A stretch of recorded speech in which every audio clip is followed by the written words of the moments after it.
Hi everyone, this is Daisy with Foxglove Mixed Media. Thanks so much for stopping by. Today I'm going to be making an index card using scraps from other projects. I've pulled out a bunch of random bits of paper, book pages. You see the postage stamps up there. I've got some images that I clipped out, stamps that I fussy cut but just never ended up using. So I'm going to try to use some of this stuff. Now I'm doing a flip through from some of my previous projects. These were all from the this year's ICAD challenge. I think I only did about 12. That one I didn't like the horse. That one was a challenge. This was the coffee theme. Um, I like the index cards because it kind of gives you freedom to just do whatever. You're not making it for anybody else other than you. And I actually really like that. I like the varieties. I gotta play more. Usually I trade my stuff, so try to make sure that I make very particular type of cards. This one I can do whatever I want. That's my favorite one. I love that flamingo. Hand drawn, by the way. I'm not a drawer, but I'm quite proud of how he turned out. So here's my base index card, and I am not going to gesso this because I'm going to be gluing everything down, and the glue is will be protecting the paper. So these cards are perforated, so you can kind of tear them out. So I'm putting down that masking tape behind the paper to protect it a little bit more. I get really messy and I use a lot of liquidy water media and stuff, so I kind of want to protect it, make sure it doesn't fall out. So I'm just using some Mod Podge and I am gluing down book pages, um, scrapbook paper, just anything I can kind of get my hands on. Um, just I cut this paper up from other projects. You saw the ones that had the circles. I was making the artist trading coins, and I don't really like to throw stuff away. It's bad. I don't have a lot of room. So I figured, you know what, this would be a perfect way to kind of use up some of those scraps. So all of this here is just gluing bits and bobs down. As you can see, I love my book pages, even more than the scrap paper, so a lot of this stuff's going to be the book pages. So while this is going on, I want to thank you guys for stopping by. This is my very first YouTube video. I know I've got some challenges with the lighting. You can see the shadows. I debated on whether or not to even post this with the shadows and the lights and stuff. And look, I'm a little bit off screen. But, this is my first project and I'm kind of using this to learn what I want to do in the future. So feel free to leave feedback, but be kind. I'm learning. And yeah, see, and I'm learning, trying to figure out where my project should be. As you can see, I was a little off screen. So now the project is dry. You see the postage stamps I put on there, some little cutouts and stuff. This is some heavy gesso by Art Basics, and I grabbed my little cheapy palette knife, and I'm just going to scrape it on. It kind of tones down the hot mess that is going on, puts everything on an even field, and it helps kind of prepare the paper for my next step. This is one of my favorite things to do is to put a hot mess down and then scrape gesso on top of it. I don't know what it is about gesso, but I can't ever get enough. I love putting gesso on my projects, and not just as a base layer too. Um, so scraping and scraping and scraping. But yeah, going back. So I appreciate any comments that you guys have on this and any kind of what do you like to see? Do you want a voiceover or do you want to read the text on the screen? I kind of go either way. So now that the gesso is dried, I pulled out my little Tim Holtz mini stencils. I don't remember the name of this, but I will have a description of everything that I'm using in the description box below. So I will have the proper name for that down there. I'm just holding it down with the washi tape, and then I'm pulling out my Liquitex. I think this is light modeling paste. It's kind of light and fluffy. You will see later, I did not dry this very well, and I didn't realize it at first. Generally, I like to let the modeling paste air dry, but I was kind of in a hurry, and this camera that I have has no battery life whatsoever, so I was trying to rush the project along, and it didn't dry thoroughly. So now I'm pulling out some different paints.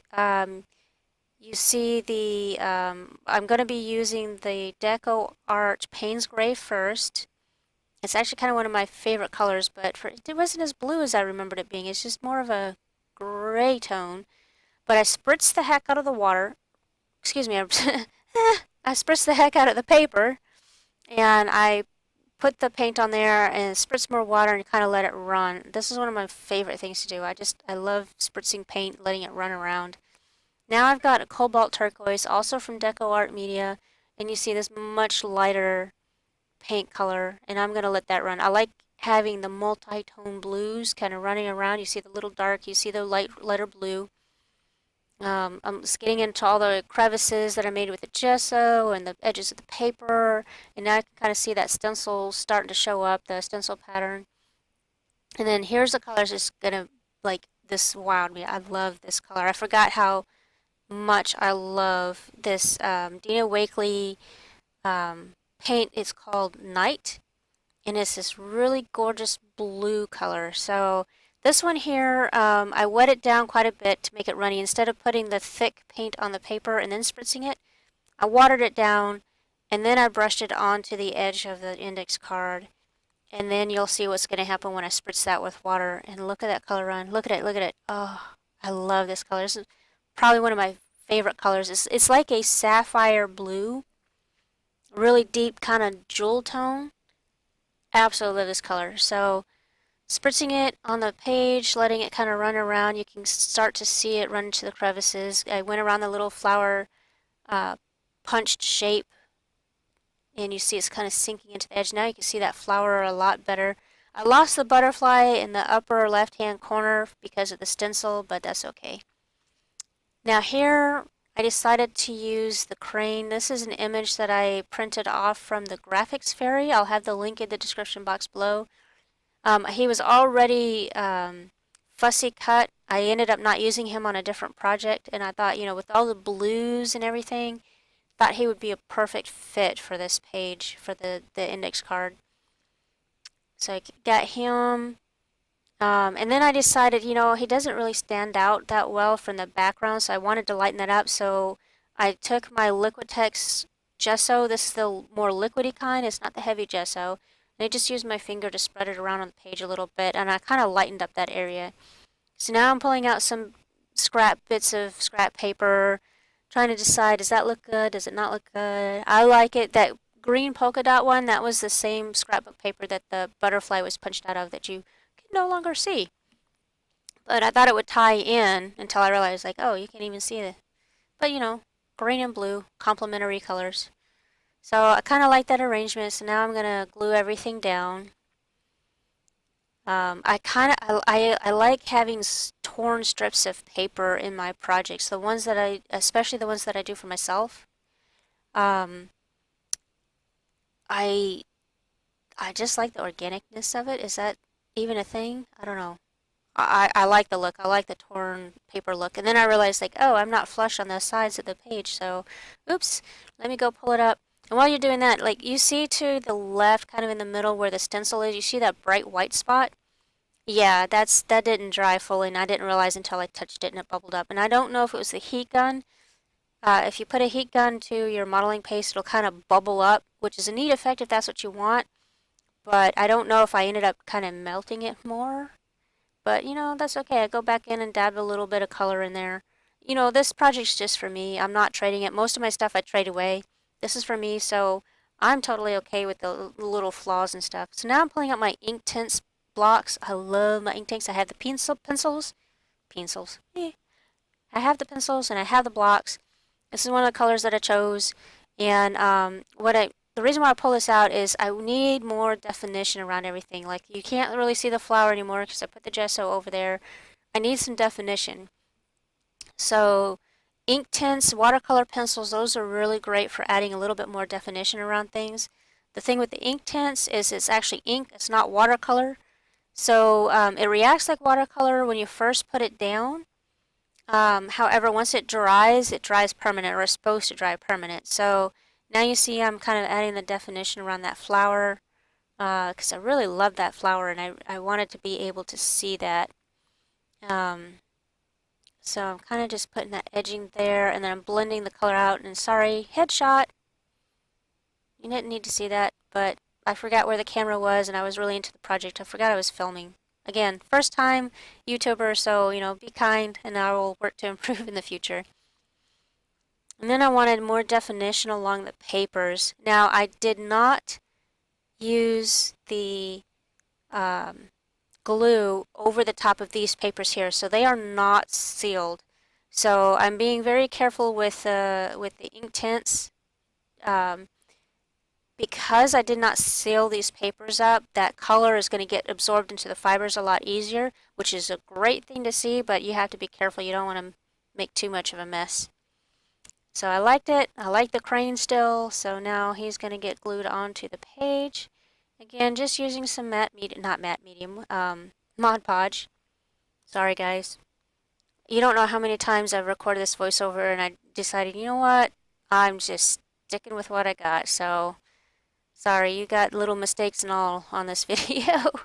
I'll try to do better in the future, but I'm not used to talking to myself. So there's my crane. I love him. I love that flower. I love the stencil image in the corner, but it still needs a little something something, if you know what I mean. So right now I should have cut this part out, and I don't remember why I didn't. Probably just skipped my brain. But I'm going to be pulling out my Tim Holtz chat stickers, and I'm going to be trying to figure out what stickers should I use with this one. Any moment now. Any moment. There I am. Now I come back. Sorry, guys. I'll fix in future YouTube videos, but like, you don't know how much time I spent on this thing trying to learn the editing software and all this stuff. So, now I'm kind of filling in those holes a little bit more. And I was like, you know what? I'm just going to post this as is, and I'll take the hit. Anyhow. So, love Tim Holtz. He's one of my favorite art supplies designers out there, I guess you could say. So I have just about anything and everything of his, and I love the little chatty stickers. I have a bunch of these, and I'm always afraid to use them, and I don't know why, so I tell myself that I'm going to start using these things a little bit more. And now I'm just trying to figure out which quote do I want to use for this, and I ended up using one on the second page up there. And I don't remember what it says. I don't think I have my thing. What does it say? Somebody help me out here. Oh, always be on the lookout for the presence of wonder. And I just thought that was a nice fitting quote for this crane going off into the blue sunset, the flowery sunset. So now it still needed more, so here's my Stabilo Marxall. It's in black. Love this pencil, guys. I love this pencil.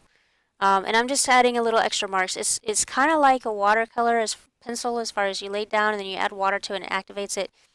If you're watching my video, you've probably seen a ton of other craft videos. You've already know what this pencil can do. I love it. So I'm adding a little extra doodles and highlighting that.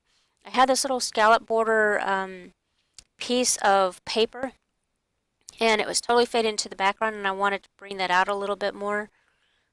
Same thing, I think there used to be a postage stamp right where I marked there, so I'm kind of edging around. I want to create a little bit more dimension here and there. I'm following the contour. I think that was a leaf shape up there that I just colored in. You can't see the leaf because it's all covered up with gesso and the quote and everything. It doesn't look like a leaf anymore, but like, I love visual texture. So I just kind of contoured around a lot of the shapes and to try to bring them out a little bit more. So I like my Stabilo Marxall as kind of like a finishing touch for a lot of my projects. A little bit more dimension on that flower, make him stand out just a little bit more. Not too much, it is black and I don't want stark black on here. But if you use a really light touch, then it doesn't look too heavy-handed, I don't think. I'll blend that out a little bit more. And then trying to frame my index card. So anyway, so I'm finishing up the card now. Thank you very much for watching the video. If you have any tips or pointers on things that you'd like to see, I know I need to work on the lighting and centering my project and stuff, but let me know what you think, what you like, what you don't like. Please be constructive. Oh, I forgot. Yes, so I wanted to bring out the details on those flowers a little bit more. So I had this Inca Gold old silver metallic waxy rub. Now the thing is dried up. I need to get another one. I always forget every time I go to the craft store, so I ended up spritzing it with water, which sort of reactivates it. It makes it very watery. It's not as waxy as it used to be, but it still does its job. I don't know how well you guys can see that, but it's starting to bring out the texture of those flowers a little bit more. I think they're supposed to be fuchsias. Fuchsias? I'm not sure what flower. I think they're supposed to be fuchsias. But now you kind of see that dimension come out a little bit more. You get the lighter silver against the darker blue background. And I just thought it was a nice finishing touch. So there you go. That's my project. Off center again. Anyway, thanks for watching and see you next time.